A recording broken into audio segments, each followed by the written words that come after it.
Hey, I'm Clint Arthur, and this is Celebrity Expert Spotlight. Today we've got Madigan Duffy. She's quite the storyteller and has quite the story to tell. Why don't you start us off in the back of the police car? All right, so about 6 years ago, I got put into a mental hospital, and the way that they took me to the hospital was by putting me in a cop car. And I think that it was just precaution because some people who go are much worse off than I am, and it's for our own safety. But they put me with soft handcuffs, and they put them around my wrists and my ankles. But when they put me in the cop car, seatbelt was over my wrist, so I couldn't even scratch my nose. But the cop who drove me, he was a nice guy, but I couldn't hear him. We couldn't talk. He had all kinds of ear stuff in, and then also there was the gate that you see when you're behind a cop car. You see that netting, but there's also a glass panel, so we could not hear each other. He asked what I wanted to listen to on the radio before we left, and I couldn't even hear the radio. But on the way, I remember every time we would get behind a car, the cars in front would move, and I finally was in driver's ed, like way far ago or after, and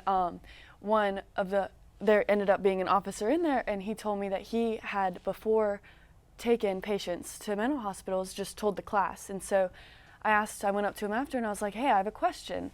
When you're in the cop car with a patient, do you turn on the lights to make the cars in front of you move? And he was like, well, we do have just like a little button, but no, they're just scared of us. And I was like, oh my gosh, because it's true. Every time I'm on the road and a cop gets behind me, I do everything I can to not be in front of that cop anymore. Yeah. So it was interesting. Now, you're the one who asked to go into that cop car and to that institution. Yes. I have to be honest, I regretted it as soon as it came out of my mouth. But just going through the days and through the steps of going to the ER and hearing my mom tell them, and then going into the actual room at the ER and hearing them come in and asking me all these questions, it just started getting more and more real since the first moment I walked upstairs and showed my mom the cuts on my stomach. And it was hard, and I had lots of influences from friends who were kind of telling me, like, if you don't tell her that you need help, then I'm going to. So as much as it was my decision, yes, to go up there and tell her, I was much happier she heard it from me rather than a friend that I had been talking to. That was a good friend. Yes, he was a very good friend at the time. And when you told her that you were thinking about hurting yourself, were you scared? Yes, I was very scared. I did not know what her reaction was going to be because throwback to 5 months before then, Christmas Day, she pulled up my shorts and goes, those aren't cat scratches, because I had told her before they were cat scratches. And she took me into her and my dad's bedroom, and she told me just all kinds of stuff. And I was like, I didn't really know what I was feeling or why I had done it or any of that. And so I was scared. And so later in that same night, my dad had come in the room, and my older sister came in the room as well, and they then told me that they were finalizing their divorce. They were going to get divorced. So of course that put me in a spot where anytime I get bad news, worse news is coming. So it was terrifying to tell her what I was feeling and that I was feeling so strongly. Now, when you were in the institution, something happened with a patient from the other side. Yes. So I was on the side with just girls. It was just girls who were struggling with suicidal thoughts on my side, and through a door that was only able to be opened by a button, on the other side of the nurse's desk, there was a mix of boys and girls who were struggling with more homicidal thoughts, and some of them were also suicidal, but they were more dangerous on that side. And one day there was not a nurse at the desk, and one of the kids jumped over the desk with a little plastic knife that he took from the cafeteria, and he came over and threatened our lives. And we all ran to the room scared for our lives, which is pretty ironic because of where we were and why we were there. And honestly, I would have to thank that kid, as much as that's, but he made me realize, like, I didn't need to be here. I regretted going, and I was much better off than a lot of the girls who were there with me, and I honestly felt guilty for taking a spot that somebody else could have had. So the cure came when someone tried to take your life.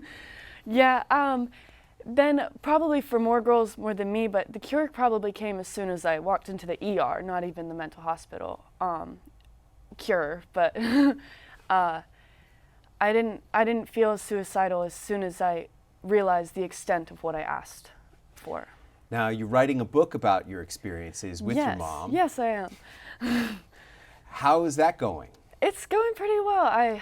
This morning I really just buckled down and actually finished my part. And hopefully she's done with hers so that we can start putting it together, because it's going to be chapter to chapter going back and forth from her point of view and mine. That should be really exciting. Yes. What's your best piece of advice to kids who are hurting themselves or thinking about taking their lives?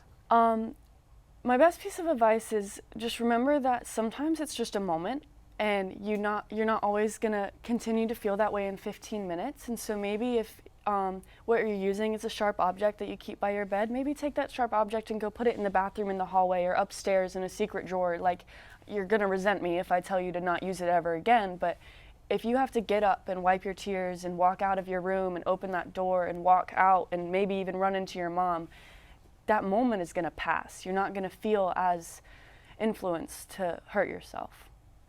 Great. And when you think about all of the stuff that you've gone through, what do you think was your finest moment? That's a tough question. My finest moment would have to be, Pick one. I want to say finally being diagnosed with ADHD. I struggled with it my entire life and had no idea that a lot of my struggles were going back to that. In my senior year of high school, I was online and I finally was like, Mom, this is bigger. This is not me being stubborn. This is not me not wanting to do school. This is me not being able to.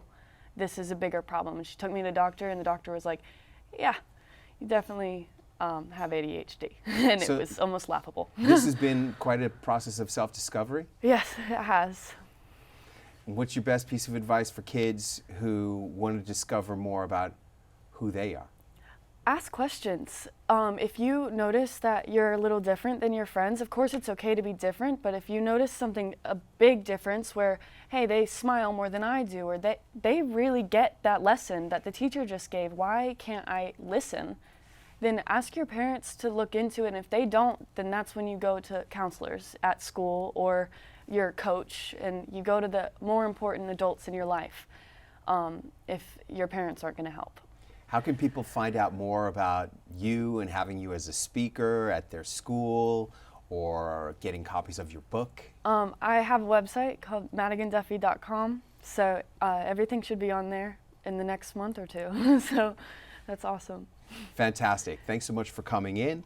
My guest has been Madigan Duffy, and we'll see you next time on the next edition of Celebrity Expert Spotlight.